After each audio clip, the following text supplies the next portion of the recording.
Namaste and welcome to the Bharat Varta podcast. I'm Roshan Karyappa. 26th July is celebrated every year as Kargil Vijay Divas. On this podcast, we look back at some of the events that unfolded 22 years ago on perhaps the toughest terrain in the world and speak about the history and significance of a war that everybody deemed impossible to win. And to discuss this, I couldn't think of more ideal guests than Adit and Mohal. Adit Kapadia runs Mind Makers, which covers politics and policy focused on India. Welcome, Adit. Nice to have you again. Thanks, Roshan. Great to be here. Wonderful that we're talking about this. This must not be forgotten. For sure. And we also have Mohal. Mohal hosts the India Rising podcast with Kishore Narayan. He also has a very deep interest in geopolitics and defense. Welcome, Mohal. Hey.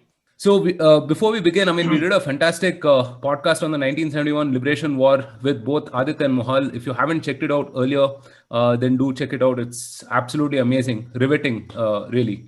Right. So anyway, thanks again, Adit and Mohal, for being on the podcast. To get started, Adit, what are your memories of Kargil in 99? And if you don't mind me asking, how old were you? Oh, yeah. I was about to say, I think for our generation, it's probably very hard not to talk about Kargil and not reveal our age. At that time, I think I was about 10 during the Kargil war. So very young, but I remember the war very clearly. It was probably our first televised war, so to speak, that India was. It was similar to what the Gulf War was to many Americans in 1991 when they saw a lot of visuals on CNN. I think a lot of us saw it on Star News and NDTV and so forth. They were one unit at that time, Doordarshan and stuff. I think the first memories were because of what had happened before, your Lahore Declaration, your nuclear tests and so forth, it was almost disbelief because no one thought that a war of this scale would happen in the 90s the way it did. We have not seen a war like that happen between India and Pakistan. There have been attacks and so forth. And thank heavens that there has not been a war like that. The way it happened, where infiltrators just crossed over the line of control and shepherds actually saw them, and how, when we'll go into the key milestones and details of the war later, so I don't want to give everything away, but also this is probably the first war where movies and documentaries and everything were made 4 or 5 years after the war, so it kept it fresh in everyone's minds, right? The heroes of the war were not forgotten. The heroes are still remembered. You could name Saurabh Kalia, Anuj Nair, Manoj Kumar Pandey, all of them, just everyone will know without Googling them also, right? And that is what that has been the impact. The second thing was the principle stand that India took not to escalate this into, beyond a certain level, not crossing over the line of control, and the unprecedented global support that India also had. Like, unlike the 71 war, where America's support was, on the fences, this time it was not the case. America was not with Pakistan. It was firmly with India. Post 99, what happened, we talk about it. So I think those are my first sort of impressions in this. Of course, at 10, I was more curious about what was happening in the war and things like that. All these nuanced things I read after the war. I watch documentaries, listen to podcasts and so after the war. But that is my first sort of memories. Right. Great. Yeah. What about you, Mohal? Yeah. So I was 17 around that. I guess I'm the senior citizen of this bunch of us. So growing up, we had heard a lot of stories, especially from our parents, about the 62, because they lived through a tumultuous time also. In a space of 9 years, they had the 62 war, the 65 war and the 71 war, and also our grandparents who lived through it. So this was the first war that we saw, and as Adit correctly mentioned, it was the first televised war.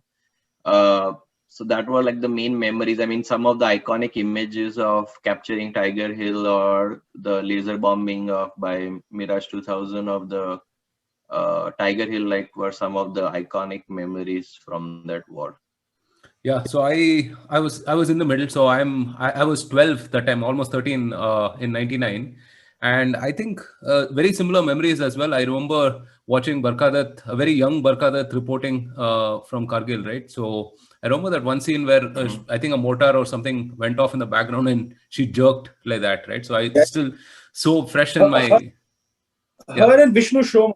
they were the ones doing regular stuff from Kargil. Yeah, In fantastic stuff. Yeah, for sure. And of course, I mean, who can forget Captain Vikram Batra's late Captain Vikram Batra's Dil Mange More, right? I mean, again, very iconic stuff, and it's still so fresh. You know, while doing all of the research for this podcast, I was reminiscing on plenty of these different things. All right, so we have plenty to discuss, a lot of nuances and stuff.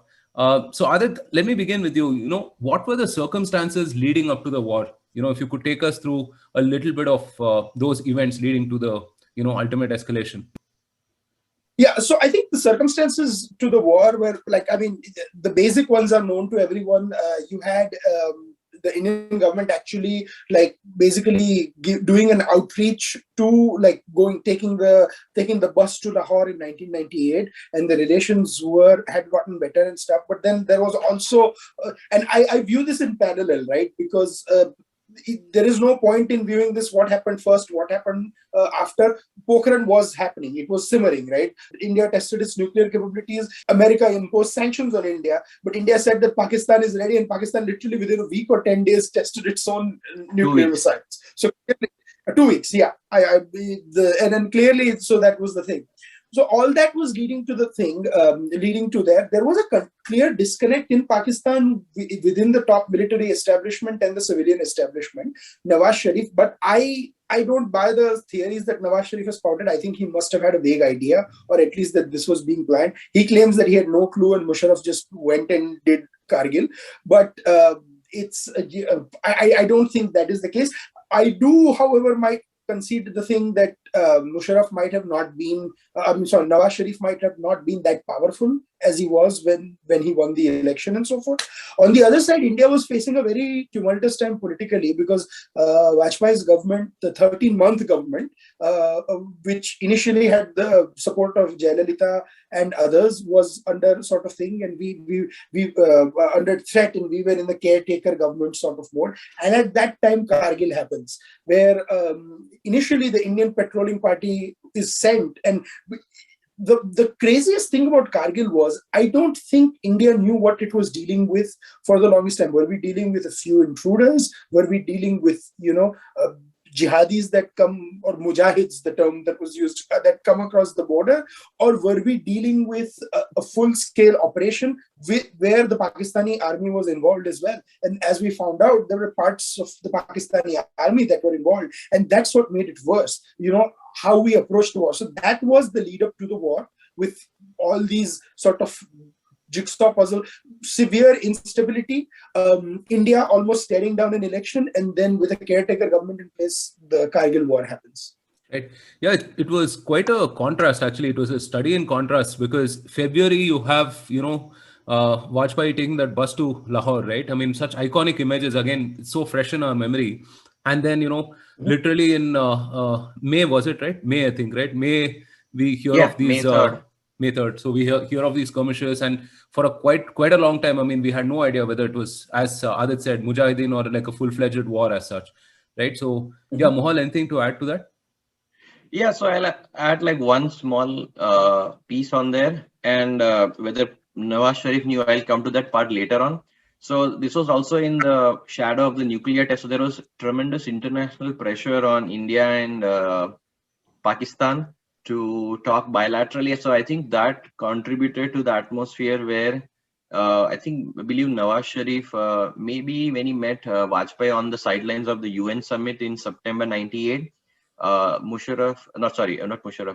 PM Nawaz Sharif invited PM Vajpayee to Lahore, and I think that's where the process started.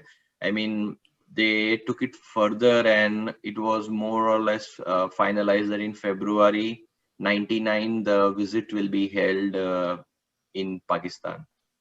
Right. So Mohal, just take us through the events of the war, starting with the escalation and to the discovery that this is a full-fledged war, and then some of the key events and milestones, if you could summarize that. Yeah, so what I'll do is I'll first talk about the Pakistani side and then to the Indian side, because the Indians were unaware of this. The story starts maybe 15 years before Kargil. So after the 1971 war, in December 1972, we had delineated the LOC up to all parts up to a point called NJ 9842, beyond which there were the glaciers and it was kind of undemarcated. Now in 1984, I mean, that could be a part of another podcast. We had this spectacular operation called Operation Meghdut, where we went and captured or like took control of physically of the Siachen glacier, which was not under anybody's control. So Pakistan said that that was a flagrant violation of the 1972 agreement, even though there was no such delineation of that area because there was no physical presence in that area to begin with. So from then on, they were always looking for ways. They made some attempts, valiant attempts to capture Siachen, but they could never get it. So they were always looking for this so-called reverse Siachen scenario to how to wrest back control of Siachen. So if you could like bring up that map, Roshan, like then I can explain it. During the late 80s, there was a plan created by the Pakistani army, which was presented to Zia-ul Haq. Now, Zia-ul Haq at that time, if you remember, he was involved with the Afghanistan war. So he was always worried that maybe India might open on another front and he had other things to deal with. And anyways, like Siachen was a cold barren place, so he didn't bother to like give green light to the operation. So the plan went into cold storage for like 15 long years. Now what happened is in 1998 October, so this is like probably like what 6 months before the the Lahore summit, Musharraf became the chief of army staff, and the wheel started in motion. So what happened is like the whole operation, as per like this fantastic book by Naseem Zehra, I mean, who researched it for over like 12, 13 years from the Pakistani side, the plan was hatched by just 4 generals, okay? So the chief of army staff, Musharraf, the chief of general staff, Aziz, who was appointed by Musharraf, the 10 Corps commander, Lieutenant General Mohammad Ahmed, and the commander FCNA, Javed Hassan, who was already present in that area. So interestingly, all 4 had served in FCNA, so they knew the area well. Now, many times, like what, as I explained before, like there never used to be consensus from top to bottom in the Pakistani military hierarchy on doing this reverse Siachen in Kargil. But now you had the 4 actors who basically in October 1998, they basically had that 4 like-minded individuals who wanted to do the cross-border op. So the plan begins somewhere in October 1998. This is like well before the Lahore summit. I mean, around the initial plan was 200 troops to cross the LOC and occupy the heights in the Dras sector, where to occupy some of the peaks under Tololing. But what happened is that okay, so since the map appears, I just want to explain one thing. So when we had went ahead and occupied Siachen, what the plan, the Pakistani plan was that we will interdict the National Highway 1, which is the lifeline which passes through Kargil, very close to the LOC, and it will cut the lifeline of the Indians to Siachen sector.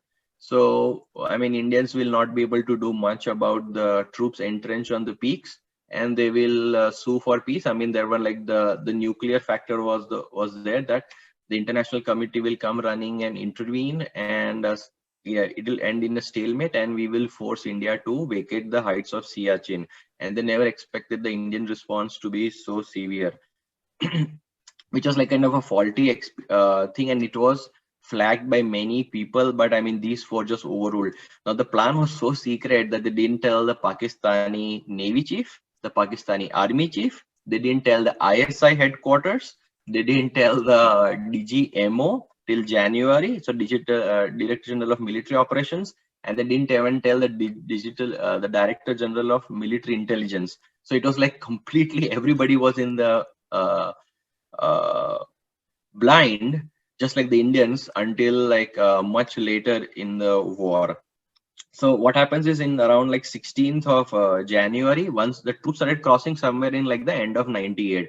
So on 16th of January, the formal approval for this operation in a meeting where the DGMO was informed for the first time was given. I mean, Musharraf even joked at that time that, hey, like, are you sure, guys, that this won't end up like the forward policy of the 1962 war with China?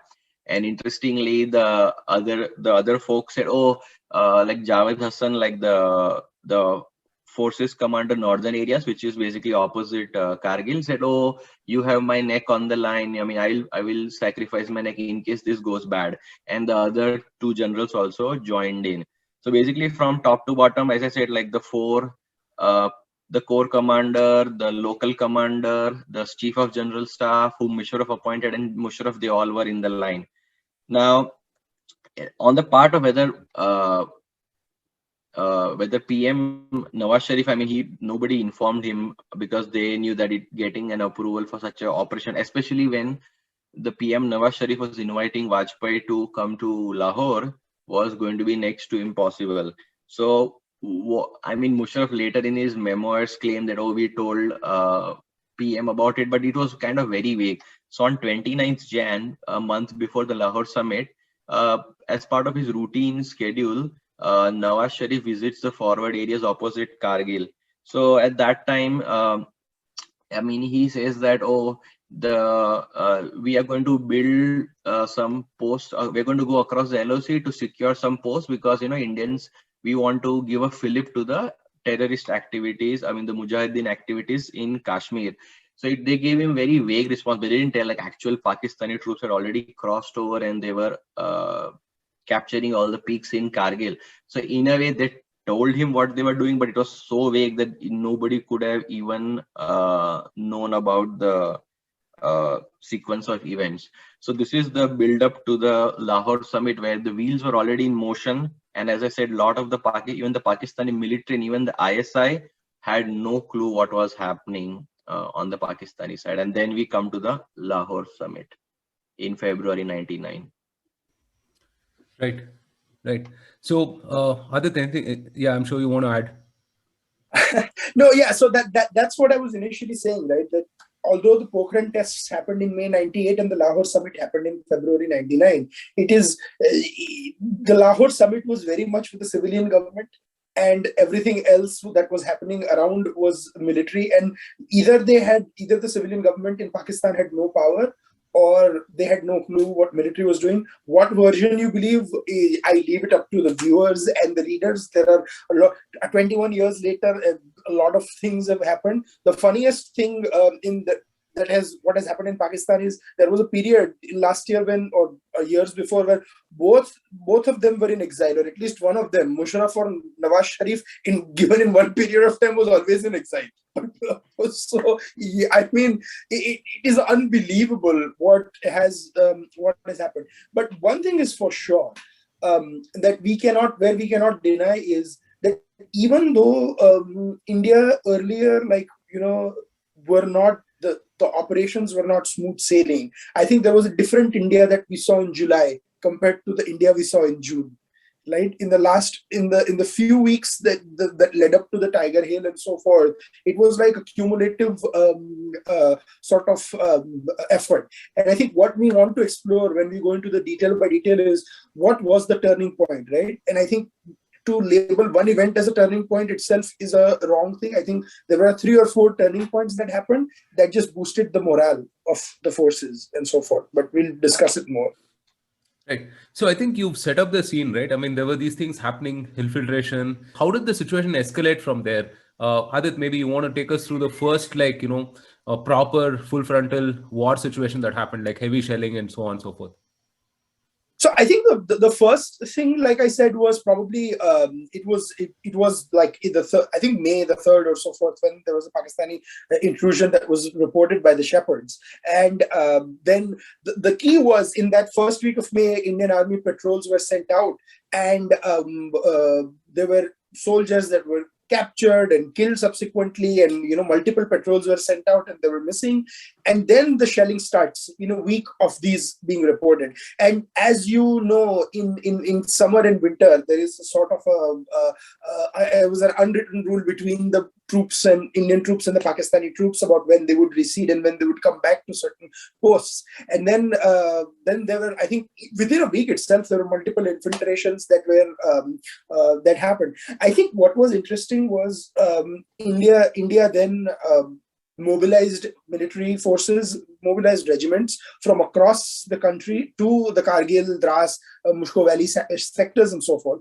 And the Air Force, and we forget sometimes, like, right, people are so focused on just the role of the Army, and both the Army and the Air Force, that the Air Force started shelling in May itself. Last week of May, I think May 26th or something, if I'm not mistaken, is when they started. And the whole Nachiketa episode happened actually a day after, 27th May. So that is sort of the initial part of it, and then the 1st June is a very critical date, because Pakistan then started shelling the highway, the National Highway 1 between Kashmir and Ladakh, or that connected Srinagar and Leh, which was said to be like the chicken's neck, that if you break that off, you can actually cut Kashmir from, the rest of India and so forth. So that is I would like to pause to there, and then we'll talk about what happened in the war. But that is what the follow-up war, and I think June 1st was the peak escalation. Mohal, correct me if I'm wrong, when they tried to bomb National Highway 1. I think they had started to bomb National Highway 1, but as they started, we started discovering the, the first clashes with patrols were around like 8th of May. Interestingly, on 10th of May, at that time, we hadn't discovered the whole level of intrusion. What happened is there was a official visit by the Chief of Army Staff, VP Malik, to Poland and Czech Republic. So, he didn't know the severity of the situation. So he went ahead with the trip, and later on it was criticized, but at that time he said he wasn't aware of the full, otherwise he might have not, these are not his words, but I'm just guessing, he might not have gone to the Czech Republic. So by the time he comes back on the 18th of May, it is escalated pretty much. First it was there are just few infiltrators on few peaks in Batalik sector. Then if you can bring up the map, the second map, we have intrusions in 5 different sectors, all the way from we have Dras, Mushko, Batalik, even all the way north up to Turtuk, which is basically just south of the Siachen Glacier. So we discovered intrusions, and I think as the intrusions were detected, the Pakistanis started shelling the highway, the National Highway 1 in May itself, and also the forward positions as the soldiers were who were coming under intense fire, because at that time we didn't know how much soldiers were there, and many times the local level commanders, they were under pressure to get rid of the infiltrators. So in many tragic circumstances, many search parties went up without proper support, without proper reconnaissance, without proper acclimatization in many cases, because this sector was just a brigade level strength, and there were not a lot of troops, so troops had to be brought in from the valley. India had luck on its side that the Zojila Pass, which connected Kashmir to Ladakh and even Kargil, had opened up early, so we could bring in troops. Even a couple of battalions were brought down who were deinducting from Siachen. They were just thrown into the battle at a much reduced strength. So, the first few days of the war didn't go well. Yeah, and up to the end of May. I'm just going to add something. Sorry, Mohal, didn't mean to cut you, but I think acclimatization was another big thing, right? I don't think our troops had enough time for acclimatization as well, because I remember, and this is going to be very silly that I'm going to quote this, but it actually needs to be and this is where I give credit to Indian movie makers and documentary makers to bring this fact out, because this is not actually spoken, people like you and I will actually read about it in, 3 of us will read about it in books and so forth, but many people won't. And this is a dialogue that I think JP Datta deliberately included in LOC Kargil's movie, where they said the terrain, normally in a mountainous terrain, the ratio is 6:1, where 6 soldiers of ours die compared to their 1. Kargil, the terrain is so treacherous, it might be 10:1, where 10 of our soldiers to 1 the ratio. The Indian Army was battling some insane ratios, and if you guys think the Indian Air Force could go around and shell, India had taken a decision not to cross the line of control. So imagine the Air Force having to do that by not crossing the line of control. It was quite insane what our folks managed to do. Yeah, I think in the plains, the standard military doctrine says you need to have a 3-1 attacker to defend the ratio. Now in the mountains, it became it's usually up to 10:1. So I think like one of the brigade commanders during the war, like Devendra Singh, like he mentioned that when VP Malik visited, when came back from the Poland visit, like he insisted that at least we be 15-1. So a lot of the troops had to be brought in. I mean, initially we suffered a lot of casualties, especially around in the Dras sector around Tololing, with tragic circumstances where soldiers were unprepared or not fully staffed. I mean, many of the brigades were also denuded because, see, this is also the height of militancy. Like militancy had been going in for like probably 7, 8, 9 years, right? I mean, since the early 90s. So the whole orientation of the troops was all during insurgency in the valley. So there were not, it was just a brigade defending a huge stretch of area in Kargil, and there was not enough troops. A lot of troops had to be brought in from other areas who had to be acclimatized, and many times they didn't even have enough weapons or clothing in their cases, you know.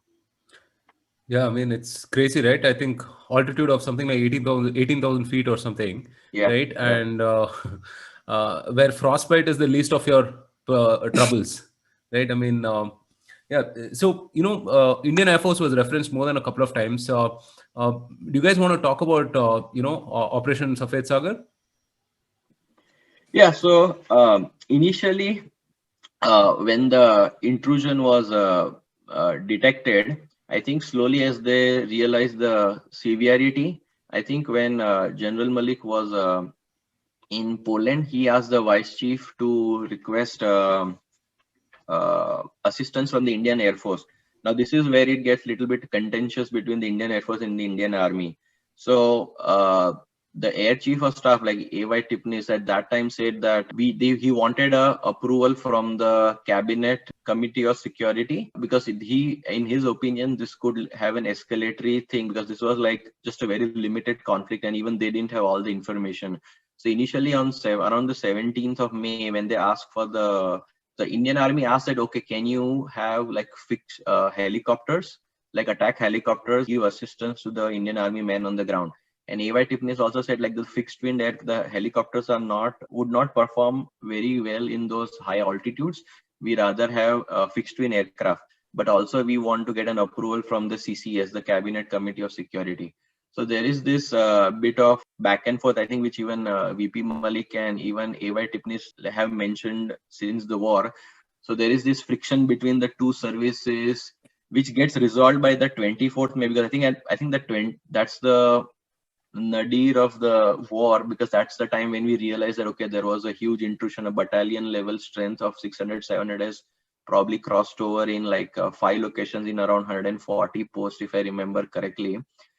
So that's when eventually like VP Malik gets the two chiefs on board, the chief of naval staff and also the chief of air staff. I mean, in the chairman of staff, joint staff committee, they make a decision that, okay, air power is okay. Because even in the early meeting on the 17th of May, even when it was brought up, not only the air chief, but even the external affairs minister, Jaswant Singh, had demurred like that he wasn't sure whether air power was the right thing. So the approval was denied, and I think the army was not too happy about it. So eventually the air power is approved in the 24th May meeting, and I think Vajpayee gave the orders, or someone said like, okay, we can be up by 6:30 a.m. the next morning. So the air power is brought up the next morning. I think it went horribly wrong in the first few days. So first we had a MiG-27 flame out in the Batalik sector, where let me remember, who was it? Nachiketa, who had to bail out because of the engine flame out, and then to search for him or to give support like to the down pilot, like another pilot, Ajay Ahuja. He was shot down and then captured by the Pakistanis and tortured and killed, just like Saurabh Kalia had been in mid of May, while Nachiketa was held as a POW and returned few days ago. And then on the next day, after these two losses, we had a Mi-17 helicopter shot down by a surface-to-air missile, just like Ajay Ahuja, by Stinger missile. So the air campaign went very badly in the first few days, and I think it kind of validated the chief of air staff Eva Tippany's point that the helicopters might not be most suitable and we better use a fixed wing aircraft. So what the Indian Air Force did after that was they revised their tactics. They knew that the Pakistanis are down to one helicopter, one aircraft with a Stinger air surface to air missile. Excuse me. So they said, okay, we'll operate outside the envelope of 6 to 8,000 above the ridge lines.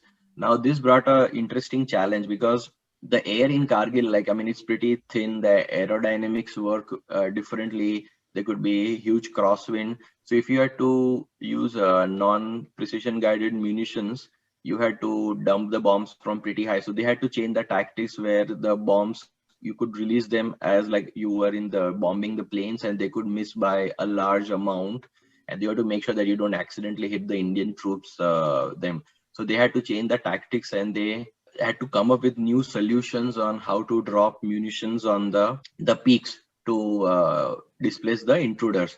So what happened is like most of the planes like didn't even have like precision guided munitions capability. I mean, we didn't even have GPS. I mean, see, this is the late 90s.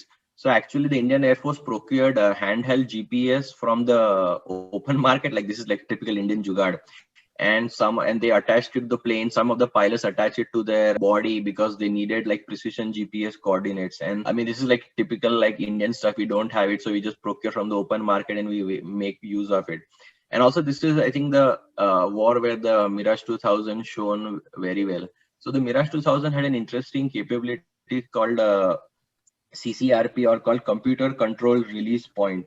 So what it was like, the computer did all the thinking that, okay, taking account the reduced air density, the crosswind, like this is the, like when you are doing attacking the target, this is the time when you should release the bomb, which will hit high accuracy. So even the non-guided, the non-precision guided munitions, they hit with high accuracy. And I think once we hit the Muntho Dalo, which was like a big logistics hub, it, I think, impaired the Pakistani logistics operations by a large degree. And I think that was like one of the key points of the war, that the Pakistanis could not resupply well after we hit Muntho Dalo. Also, the Mirage 2000, it was designed for the Matra laser guided bombs, but they were like very expensive and they were for reinforced targets. So when you had to, in case of war with Pakistan, so we had to again do jugaad. Like we had the payway kits. So we had the dumb bombs fitted to the payway American kits, and then we got the Israeli lightning pods. So we did that, and I think the iconic scene, as you remember, is the laser guided bombs hitting Tiger Hill later in July. But also the introduction of the air campaign changed a lot, because now with the Mirage 2000 shone very brightly. I mean, it had the best performance and the capabilities, and I think that's why, I mean, that's a different topic, but like the Indian Air Force preferred the Dassault Rafale in the MRCA contest later on. So this was, I mean, IAF conducted, I think, around 505 strike sorties during Operation Safed Sagar, and there were overall like 7,000 plus sorties by helicopters, transports, everything. So this is like a brief. So I think the air power, and I think also importantly, the first week of June in the war, we bring in the Bofors heavy artillery, because before that we didn't have a lot of artillery units in there. We used to use the the lighter ammunition.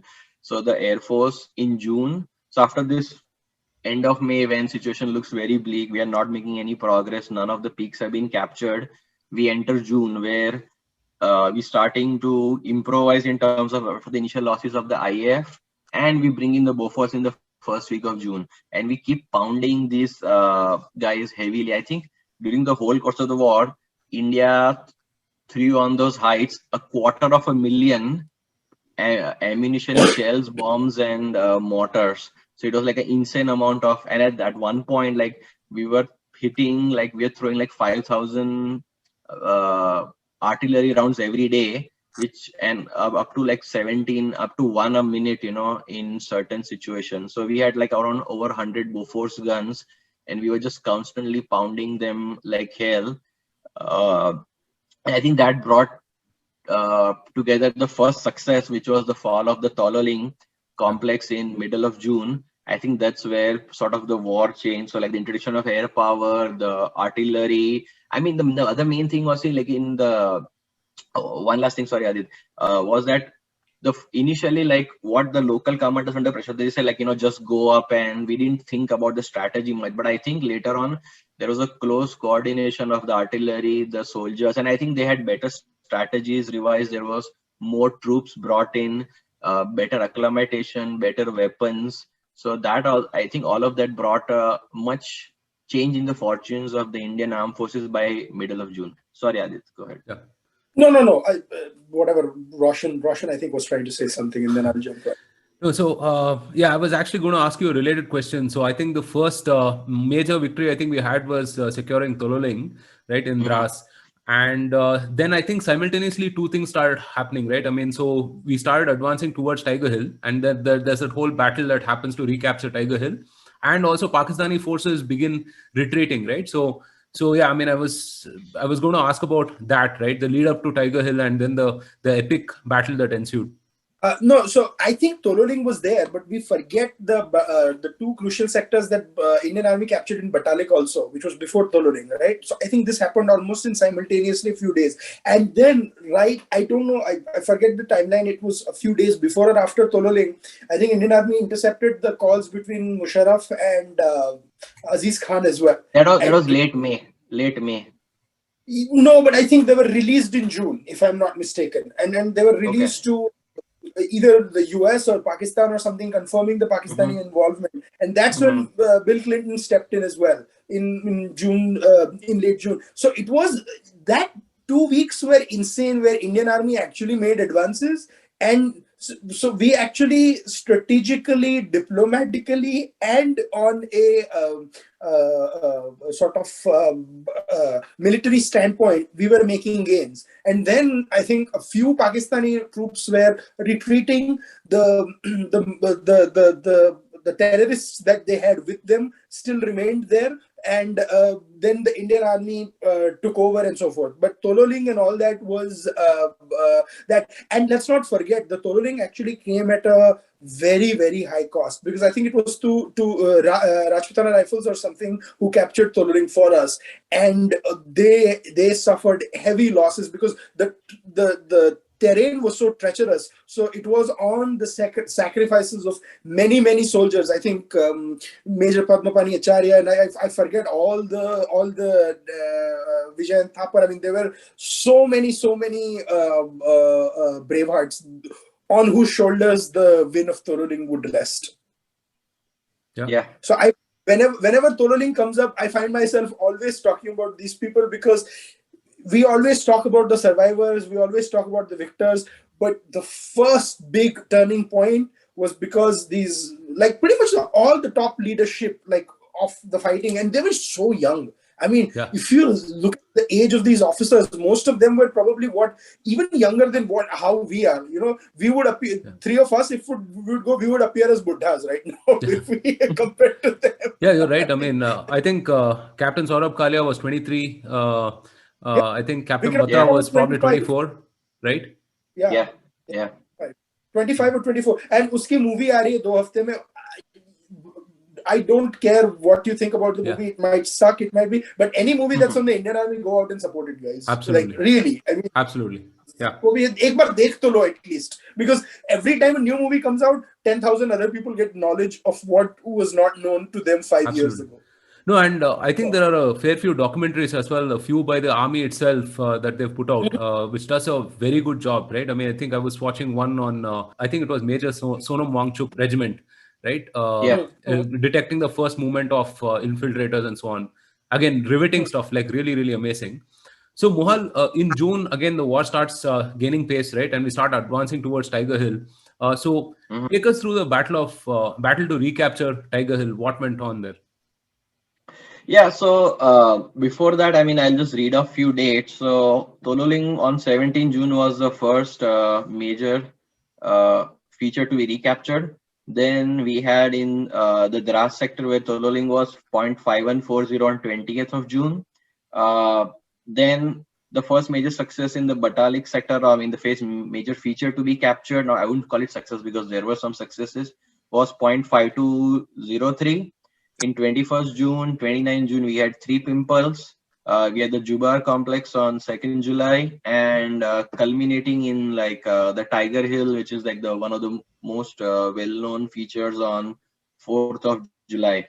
And I think by this time, the pressure, the diplomatic pressure was ramping up. I think the Pakistani argument always was that couple of arguments. So in between on 12th June, I think Sartaj Aziz comes to New Delhi to see if they can resolve it. But like Indians just give him a cold shoulder and say like, basically you have to vacate the violations of the cross border.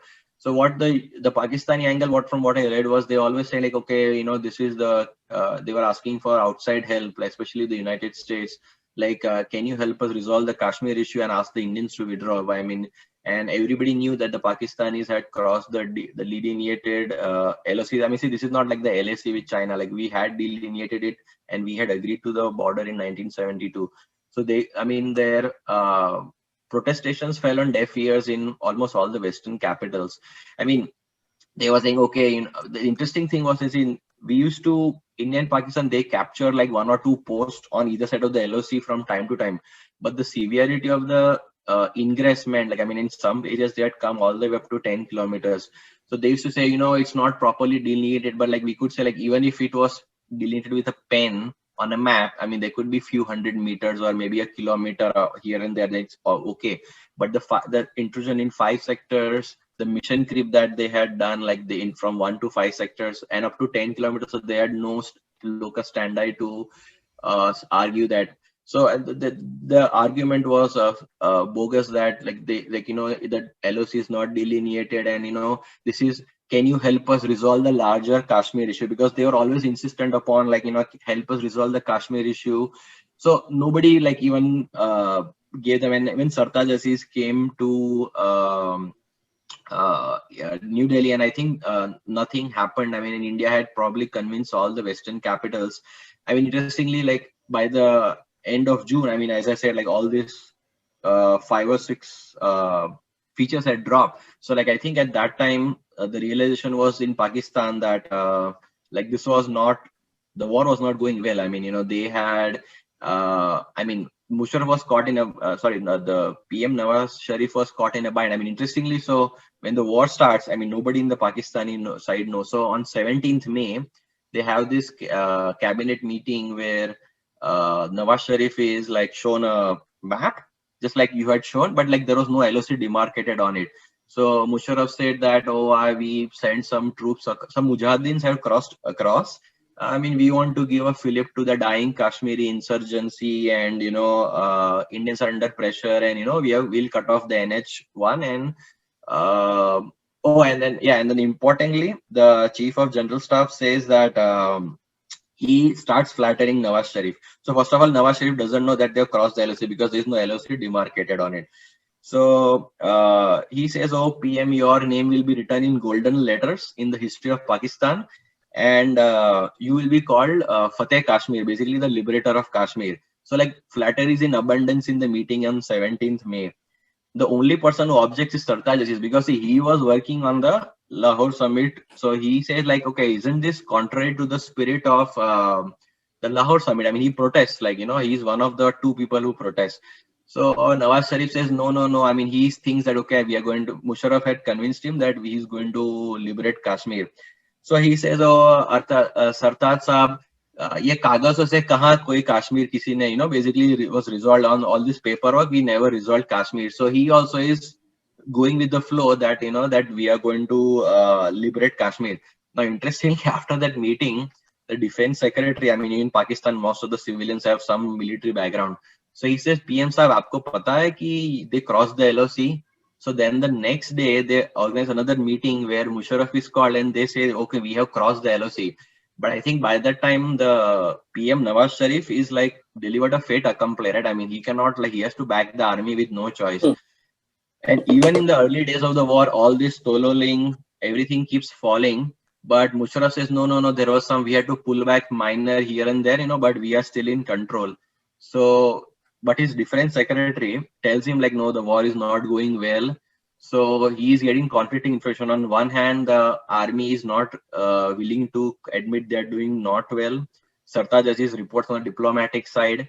I mean, the other part of the diplomats were put in a bind, right? Because they were getting no information from the army. So they used to say, "Ki, these are infiltrators, and we haven't crossed the LOC." But then the foreign capital used to tell the diplomats something which is very different, because the Pakistani army and the diplomats were not on one page. So I think that created a huge issue that nobody knew exactly what was going on. So the war is going badly by the end of, so at that time, Nawaz Sharif thinks that this is not going well. He requests even a meeting with President Clinton, but like Clinton indirectly says, okay, if you're not going to withdraw, then you have to withdraw. Like just get out. Like if you're not going to withdraw, then you don't bother coming here. So interestingly, on 2nd July, Nawaz Sharif makes up his mind that whether Clinton calls me, I am going to Washington. He self-invites himself to Washington DC. So before, and interestingly, this will be on the later October 99. What happened? His younger brother, as per the book by Nasim Zahra, warns that take Musharraf with you. If you don't take Musharraf with you, later on Musharraf will blame कि जो हमने पाया कारगिल में वो ये politicianों ने दे दिया. Basically, they gave it up. But like Nawaz Sharif says, no, I won't take him, because it will appear bad that if I'm taking the military chief, like who is in power actually. So on July 4th weekend, which is like a holiday, I mean, usually the president is, I think Adit will know, like he's on a holiday in Camp David or some other place. He's bin bulaya mehman aa gaya, Nawaz Sharif. And while before meeting this President Clinton, he sees on the news TV that Tiger Hill has fallen. So it's like even more pressure. And at that time, like he concedes from Clinton that, can you intervene in the Kashmir issue? So Clinton gives him some vague assurances and says, okay, I will withdraw. And I think that's how the withdrawal started. And interestingly, the context for the next few years in that, because few years ago, Clinton had, at that time, like Osama bin Laden and Al-Qaeda were becoming a big problem in Afghanistan, and they knew that they had leverage. So Clinton reminded him that help me get Osama bin Laden. So that's another interesting context of what happened in that July 4th meeting in DC, where Nawaz Sharif self-invited. This might be the only situation where a foreign head of state self-invited himself to Washington, even though Clinton wasn't willing. But Clinton had to hear him out, And at that point, like they agreed, like, okay, we'll withdraw slowly, Right. Fantastic. Yeah, I think 5th July is when they announced the withdrawal officially from Kargil, right? So Aditya, I want to touch upon some of the foreign policy of and diplomacy stuff, right? I mean, we referenced the US getting involved, or maybe the interaction between Prime Minister Nawaz Sharif and President Bill Clinton. Could you talk about how India mobilized pressure on Pakistan in this situation? Because I think there was overwhelming support for India. In fact, it was quite a sympathetic view, right? People thought that we were wronged, especially because of that study in contrast that we spoke about. February, Vajpayee going in the bus to Lahore, and then this happening just a few months later. Could you talk about that? Yeah, so I think the media played a huge role, right? Because the bus visit was a televised visit. Aisa pehle kabhi hota nahi tha, right? Like it was almost where Vajpayee was the man wronged here, where he wanted to, because he came, this was the first BJP government in power, right? So it was the first right of center government in Indian history, so to speak, because not counting Morarji Desai's government, because BJP was only a partner, ally in that government. BJP was the lead partner. So everyone was hoping or thinking that there might be a more hawkish stance on Pakistan than what was there. But Vajpayee was the first one to reach out. And then those visuals were aired after the bus trip, and then for this to happen like months after, like, or days after, even because 3 or 4 months after the infiltration happened, was perceived in a very sympathetic tone, not just amongst the Indian public, also on the Western side. But ultimately, I think it was a foregone conclusion also, because at that time, if you think about it, we were in middle of the IT boom. 98, 99, 2000. So finally, India was actually becoming an economic ally to the West as well, where Microsoft had invested heavily in Hyderabad. So not only India was on the war front, I don't think the Silicon Valley was just booming. would allow Mr. Clinton to alienate India so, openly on this as well. And Pakistan was taking a completely different turn where years of, because you had Bhutto, then you had Sharif, Benazir Bhutto, you had Sharif, and then it was going towards slowly into another era of military dictatorship, the first time after Zia. So you had a very unstable Pakistan post 1991 and an increasingly stable India where it did not matter whether, and at that time India had gone to 3 governments, yet it did not matter when it came to foreign policy and dealing with it, we had a reasonably stable outlook. So India was considered to be an ally in that thing. We also downplay the importance of our relationship with Israel, right? That helped as well, because for the first time, India was slowly coming to terms that, boss, Israel might not be just, we don't just vote for Palestine in the United Nations. Then a year after Kargil, I think Ariel Sharon came to India, 2000, I think, was it? I think so, around that time. Yeah. So I think that behind the scenes that helped too, and somehow again India didn't alienate USSR as well, because between the USSR and US, but no doubt that our outreach to America played a huge role during that time. And you not just the foreign ministers, you also had the Brajesh Mishra, who was the NSA at that time, running the shots on diplomatic levels, apart from the foreign minister as well. But what was interesting to me for when it came to all this was also, it is rumored, I don't know, I'm speaking on conjecture and what I've heard, that a couple of times before Nawaz Sharif tried to call Clinton and stuff, and Clinton was pretty inaccessible in June or something like that. And then he finally met him in Camp David. So between 15th June and 4th July, America had sort of made up their mind also that we don't want to do. And then after the Democrats lost the 2000 election, you had actually an administration under George W. Bush, that was actually more bullish on India. Donald Rumsfeld, who passed away a few days ago, might not have been a terrific defense secretary and has a very dubious record in terms of war and stuff, but he was a strong advocate of a strong relationship with India. So the relationship with India actually continued to another level, where we actually did joint military exercises in Kashmir and so forth. And what is interesting also, right after Kargil, when you had the elections in October, the Jammu and Kashmir National Conference, led by Farooq Abdullah, actually was in alliance with the BJP, in alliance where JNK-NC won 4 Lok Sabha seats and BJP won 2. So Omar Abdullah was actually a minister in that government. So, but we'll talk about the political aspects of that later, because I personally think had BJP actually did some smart moves in Uttar Pradesh and other states, BJP could have easily ended up with 220 or 230 in the Lok Sabha. That's how Vajpayee's popularity was post-Kargil. Right. Yeah, I think he gained in popularity. So coming back to the diplomatic, I think even after you can contrast the early 90s when there was a lot of pressure on the Narasimha Rao government in terms of the early Clinton years and the late Clinton was so different. I mean, right, Adit? Because we had a lot of condemnation of what was happening in Kashmir. I mean, US had a pro-Pakistani policy. So I think even Pakistani commentators lament. Just to add one thing here. If you guys have not read Half Lion by Vinay Sitapati, the biography of Narasimha Rao, the first chapter or the first few starts with a very colorful language that Narasimha Rao uses for America and Americans. because I don't know which chapter it is, but I was reading and I literally choked on my coffee. It was a and Narasimha Rao was a diehard socialist. It is ironic and a testament to India's true nature of centrism that one of the biggest economic changes from a completely socialist economy to some market-friendly economics came from an avowed socialist when he was in power, in Narasimha Rao. And might I add, one of the biggest allies of Mr. Vajpayee when he was out of power.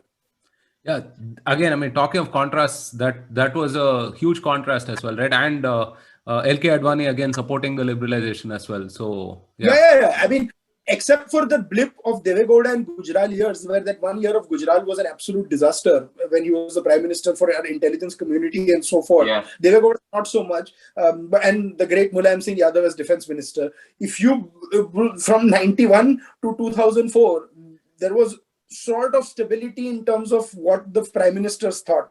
Like there might have been a few elements in the Congress who might have thought the other way and stuff, but Narasimha Rao and Vajpayee were pretty much in sync about what our nuclear program should be, what our policy should be. And let's not forget, in 1994, when he had to send a delegation to Geneva, Narasimha Rao sends a delegation with Vajpayee being the leader of opposition as the leader, and Salman Khurshid as a deputy leader, and Farooq Abdullah, who was the then CM of Jammu and Kashmir, to probably launch a scathing attack on Pakistan on Kashmir.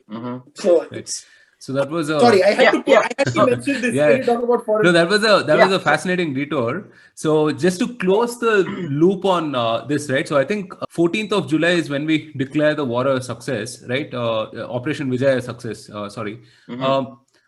what were the final few days of the war like, Mohal? So I think once the ceasefire was declared, I think it wasn't like a short conclusion on how they will withdraw. So what happened is there was a DGMO meeting in, I believe, Atari, if I'm not mistaken, and there was going to be a phased withdrawal. So I think the first sector was probably Batali Kotras. I can't remember the details now. So like every few days, there used to be a withdrawal from every sector. And in certain areas like Pakistani didn't fully withdraw. So some fighting had to be resumed. And I think overall operations ended on July 26th, where I think Operation Vijay came to a close where, all the intruders were thrown apart, except maybe one point like 5353, which still remains in Pakistani hands, Right. All right, let's move on to some of the heroes of the war. And surely, there were lots of people, lots of names and regiments that really, really did well, right? We had 4 Paramveer Chakras, I think, from the Kargil war itself. So Adit, who would your heroes of the war be? No, but like I mentioned, you had Yogendra Singh Yadav of 18 Grenadiers, both the Yogendra Singh Yadavs, but the Yogendra Singh Yadav who, he took 15, both of them were very courageous, but how can you ignore the 15 bullets or 14 bullets he took and, survived and all? It's insane. Manoj Kumar Pandey, Vikram Batra, as you said, Anuj Nair, the list goes on. Yeah, Rifleman Sanjay Kumar. Yeah, Rifleman Sanjay Kumar, Colonel Y.K. Joshi, Joe, who is the Northern Army Commander. So that's the interesting part. Colonel Y.K. Joshi, who led the 13 J&K rifles, under whom they won 2 Paramveer Chakras. So I believe Vikram Batra and Rifleman Sanjay Kumar, during the capture of point 4875, both of them won under Y.K. Joshi, who was the commander of both Rifleman Sanjay Kumar and I believe Vikram Batra. They both won the Paramveer Chakra under his command. And Lieutenant General Y.K. Joshi, as is today, is the Northern Army Commander and facing the Chinese across the LAC. So, we've spoken at some length about the events and everything, right? What were some of the unique aspects about the war? One can think of many different things, right? So altitude, as we mentioned, then the role of non-state actors like, Mujahideen, and then the fact that you had 2 nuclear states at war, right? It was a precarious time, right? And credit to India that we didn't escalate things, right? So could you call out some of the unique aspects of this war, Mohal? Yeah, let me put the Mujahideen thing to rest. So I think it was basically the Northern Light Infantry troops who were disguised as Mujahideen, and I think during the initial days, they used to have radio conversations which we intercepted in Pashto and Balti. So we thought initially that these were infiltrators, but later on we discovered that this was the Northern Light Infantry, which is the local troops who are acclimatized or who are very well versed in mountain warfare. And as you know that later on, many of them were disowned and not claimed by Pakistanis. I think that created one of the issues was that Pakistani did not use the Air Force, because if they use Air Force, they are admitting that it's their troops who are across the border, so they couldn't use their Air Force. So they had this weird situation where half the nation was saying, oh, they don't belong to us, and they didn't even claim the dead bodies. But the other half, the diplomatic side, they couldn't technically help because if they had to admit that they were Pakistani troops. So they were caught in this weird bind where many of the dead soldiers were not even claimed by the Pakistanis. which created tensions also later after the war, in Pakistan. Right. So Adit, let's talk about the political ramifications, right? I mean, I think we briefly spoke about it. It had contrasting again. I think the theme of the podcast should be contrasts, right? I mean, because Yes. I think again contrasting situations in both countries, right? I mean, India went on to win in India, whereas there was a coup in Pakistan, right? So, what were some of the political ramifications arising from the war for both countries? So it was interesting. Let's start with India first, right? India actually was in a very strange situation where 98 a government had been voted into power with a simple majority, the NDA at that time. But Vajpayee had two very unstable allies in Mamata Banerjee and Jayalalitha. And then there was a certain tea party at Mr. Swami's house with Jayalalitha and Sonia Gandhi, which resulted in the Vajpayee's government. I mean, it's a fact, it did happen. Mr. Vajpayee's government going down. And very interesting, people don't talk about that. Mayawati apparently had touched Vajpayee's feet, gone to the Lok Sabha and voted against the BJP. And there were many 1-1 votes that flipped over. So it was almost a foregone conclusion that Vajpayee would win the trust vote, but he lost by 1 vote instead. So, and then there was elections were called, and then in between all this happened. So there was. Sorry to interrupt you, but I think one of the three. So this Subramaniam Swami said like this Teen Deviya ki wajah se like Vajpayee haar gaye. So basically it was like Sonia. He was referring to Sonia, Mamata, and Mayawati.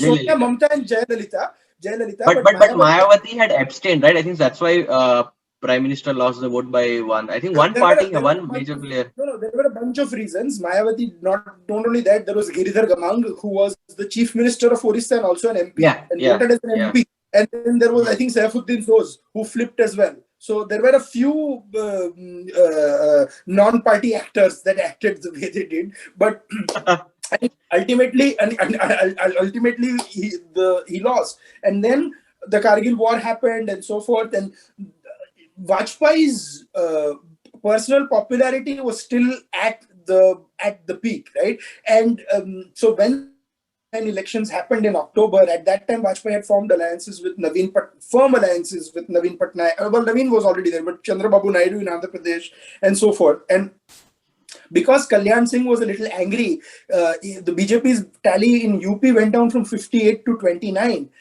And even though they lost close to 30 seats in UP and a few seats in Rajasthan and otherwise, BJP still remained at 182 on their own.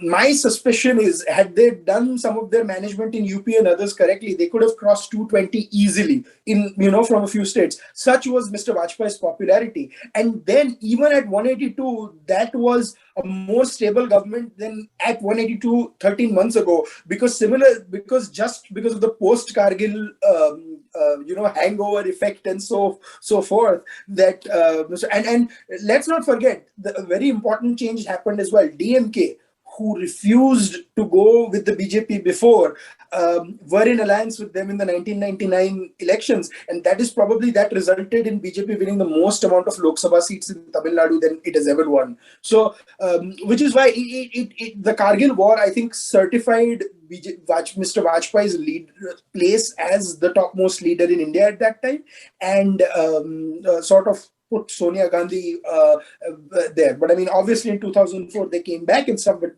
that's for a later thing. On the flip side, in Pakistan, you had a whole different sort of ball game, because Musharraf realized that he cannot do what he wants with these two power centers or this dichotomy and stuff, and pretty much clamped down. And in a weird sort of way, Musharraf, when he clamped down and became a dictator or became like a Zia type figure, after that India and Pakistan almost got to 2 or 3 dialogue level discussions in Agra post that, where people were saying we came close to signing a deal, brokering peace and so forth. So I don't know how the dynamics changed if Musharraf did Kargil to come to power, but I personally believe that this too was just another mukhata that Musharraf was wearing. And I personally get very angry when Indian news channels flash him like an expert. Like I've ranted about it on Twitter many times, that this is the man who still perpetrated a war against India. I have no love lost for the Sharif family or the Bhutto family, and what Benazir did. I was like, put Musharraf in, but don't forget what Musharraf did as a general, and only remember what he did as a president. So that was the two political ramifications. And Nawaz Sharif at that time, people say, was almost executed by Musharraf. Like it was almost like what happened to Zulfikar, but then Saudi Arabia jumped in, Yeah. and US jumped in, and then Sharif was transported over to London. And like all good Pakistani politicians who make money while they are in power, they live in retirement in London and US, espousing all the Western values that they decry when they are in power. Yeah, I think on the Pakistani side, I think what happened, because like Sharif wasn't told about the operation, so when it ended badly, the blame game started because Sharif held the generals responsible. But see, unlike India, where we had the Kargil Review Committee, which went over all the lapses in intelligence and the operations during the Kargil War, there was no inquiry in Pakistan. So interestingly, even the tensions were there. Nawaz Sharif, instead of holding Musharraf accountable, he makes him the chairman of Joint Staff Committee. So actually, he gets kind of a promotion and not a demotion. But eventually, like relations break down. I mean, there was that case where one of the corps commanders, he goes to meet Nawaz Sharif, and Musharraf isn't happy, and Musharraf sacks him because it's his prerogative to dismiss commanders. So at that time, Nawaz Sharif makes up his mind while Musharraf is in Colombo and flying back that he's going to replace him. But this is interesting because just a year ago, in October 98, he had sacked the previous army commander, Jahangir Karamat, for something even more minor, like where he had made a innocuous comment. So this was like actually like Pakistan in technique for a few hours had basically 3 generals in just 1 year. So he makes the DG ISI, like whom he had nominated Nawaz Sharif as the new chief of army staff. But interestingly, Musharraf goes into the cockpit of the plane they are flying. I mean, the plane is not technically allowed to land in Pakistan, and the pilot is forced to land because they have no fuel and they're not going to land in India after all. I mean, so, and he calls up the two, in the Gang of 4, he calls up the other two. So the Aziz and General Ahmed, and he does the coup, and Nawaz Sharif is deposed. And interestingly, these two generals get new post once Musharraf is in power. So it's like again a dichotomy where all the Gang of 4, as they call the 4 people, retain their posts and there is no accountability at all, while in India there is a whole Kargil Review Committee. Right. Yeah. Fascinating. I mean, I'm getting very nostalgic, thinking back at all of the things that happened. I want to end the podcast with some of the significance and the impact of this war, right? What really changed after this? I think, it was the first like properly televised war for us, right? I mean, people of our generation in India, at least, right? Adit mentioned more than a couple of movies have been made. I remember LOC Kargil and Lakshya also, right? So, Lakshya was one of the finest war movies ever made. Yeah, so more than a few movies made, all of that, right? So question to both of you, right? And maybe you can begin, Adit, and Mohal can add. What changed after 99 with Kargil? What was some social, cultural impact? Okay, yeah. It was like, who do you want to start first on this? Right. I think, the first thing is, it made army into a profession. It brought army as a profession into the drawing in the living rooms of India. I was watching an interaction with Shankar Ehsaan Loy and Farhan Akhtar on Dil Chahta Hai, where they were talking about Laksh, and Farhan Akhtar said that he was in Dehradun and stuff, and they asked them how many people became officers after they watched the movie and stuff, and a lot of them raised their hands. Now, I don't know, I'm again basing off anecdotal evidence, but even if 5 or 10% of the number he mentioned is true, it is a win, right? And it's not just because of the movie. The movie was based on a war that the Indian Army won. So if that happened, that would be a phenomenal outreach. The second thing was, in the cultural aspect, was like India's geopolitical place in the world, where it was a player to be taken more seriously than Pakistan was done. I would say the dehyphenation process of India and Pakistan started from 1998-99 itself. It culminated now, but it took 50 years to be 50 years of hyphenation and then 20 years of dehyphenation to undo all the damage. Second, it irrefutably proved what we were saying from 1990s or 1980s, that there were non-state actors in Pakistan, all these organizations which were actually sending infiltrators across Kashmir. And 3 years after the Kargil war, you had probably in many years an election in Kashmir 2010, which was both free and fair, and the ruling parties at that time lost. BJP and National Conference, PDP and Congress came to power, and there were international observers, and everyone concedes. So that was a huge thing as well, that not only did you see Kashmir having a war, you saw what happened in 2002. Right. And culturally, I think Indian Army got that fillip that we will not be cowered down even when we were told not to cross the LOC. But there is one point I want to mention which people forget. While the war was happening, and while this was happening in 1999 World Cup, there was a Super 6 match played between India and Pakistan in Old Trafford, Manchester. Mm-hmm. Boss, India did not win the World Cup, and it lost. It came back after the Super 6, and Pakistan actually went to the finals, but India beat Pakistan in the Super 6 game.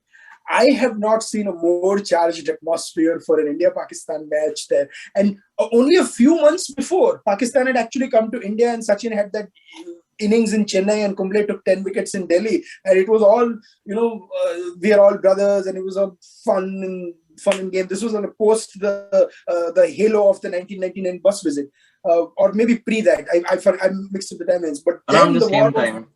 Yeah, around the same time. But then the war was happening in 99, and the war, I have not seen Indian players so charged and so motivated. And that's when the first thing is like, haar ke aao, World Cup to chalega. Pakistan se nahi harna hai match. That's, I remember that saying. Yeah, I think it was in June or July. So it was right, maybe when the war was about to end or something that time, sir. Yeah, exactly. But yeah, that was my sort of thing. Yeah, I think I'll add to what Adit said earlier. After the 98 nuclear test, like the Stoke Talbot and the Jaswant Singh talks had started. I mean, they became more intense with this crisis, and eventually we, as Adit mentioned, the economy booming and the huge Indian market potential, and plus also slowly US realizing the rise of China. That was an important thing. I mean, it showed that India was a responsible power. We won't cross the LOC. We won't escalate like we were wronged by Pakistan. So it started painting Pakistan in a bad light, which continues to this day. Soon after that, we had the 9/11 attacks, and people knew that where the epicenter of terrorism was in Pakistan, who were supporting the Al-Qaeda and the Taliban and the Haqqani network. So, I mean, slowly trust in Pakistan, where they had this close bonding between the late 70s and late 80s between Pakistan and US on the Afghanistan side, I think slowly started to diminish as US realized that, it brought India more on a global stage as a responsible power, and Pakistan is the perpetrator. And also remember, we also had two other important events, right? I mean, even Adit mentioned the Agra summit, but we also had the 99 in late 19, we had the Kandahar hijacking and the near war after the attack on the parliament in late 2001. So one thing also to highlight is that Pakistan also had been realized that, this sort of 3.5 wars, as some call it, there is no way of winning a conventional war. So they doubled down on the terrorism, which increased in India in the early 2000s. That they couldn't never defeat India in the conventional war. So they say, okay, the way to defeat India is more non-conventional, non-state actors by pushing terrorists into India and creating bomb blasts, and which probably culminated eventually with in the 2008 Mumbai attacks. Right. I don't know, maybe simpler times, but also there was broadly some non-partisan consensus, right? I mean, non-partisan political consensus, at least in terms of showing a unified front to the world and to Pakistan itself. I mean, right? I mean, even on the political side, there was some. I mean, yeah, there is, at least for the army and the armed forces, yes. But I think Vajpayee was criticized in the early days because he said, like, he did the bus summit and like sort of Pakistan stabbed us in the back. So there was not many of the opposition parties criticized. But once the war was won and the euphoria surrounding it, I mean, interestingly, on July 11, the chief election commissioner in middle of the war announces dates for the new election. So General VP Malik in his book says, "Oh, now all the administrative stuff people will be busy with elections, so like they won't pay attention to the war." So in middle of the war, our chief election commission is in infinite wisdom announces dates for elections. So I mean, that's like interesting side. But the political, yeah, I mean the anger of the opposition against Vajpayee slowly eroded because India had won the war and they could not portray it like, I mean, if the war had gone bad, I mean, potentially Vajpayee doesn't win the next election because like he had like, that was one of the political talking points for him. But before you get, I think we should mention one thing, right? When we forgot to do this, another important thing was also that the role that Indian Air Force pilots, women, Gunjan Saxena, Srividya Rajan, who played in the Kargil war, where they flew helicopters and rescued, I mean, I don't even know, like 900 to 1,000 like soldiers, even more. The amount is insane. Like who were injured, and then of course bringing the mortal remains of the disease. I don't think you had that before. So I think that also needs to be acknowledged, that was a first that happened during the Kargil war as well. Right. Fantastic. This has been a great experience, walking back the years and looking at everything that happened during, 22 years back. So thank you, Mohal. Thank you, Adit, for a wonderful podcast and wonderful discussion again. And look forward to speaking with you guys soon. Today we are all Shekhar Gupta being all anecdotal about what we all saw during 1990. Yeah, thanks, Roshan. Yeah. Thanks, guys. Yeah. Thank you for tuning in to this episode of the Bharat Varta podcast. If you want to see more content like this, then don't forget to subscribe to our channel. We started Bharat Varta to facilitate long-form discussions on politics, policy, and culture. We don't necessarily endorse anything that was said in this episode. If you wish to offer us feedback, do reach out to us on social media. We are at Bharat Varta on Facebook, Twitter, and Instagram. You could also get in touch with us on our website, www.bharatvarta.in. The links are in the description below. Until next time, stay safe, take care, and Jai Hind.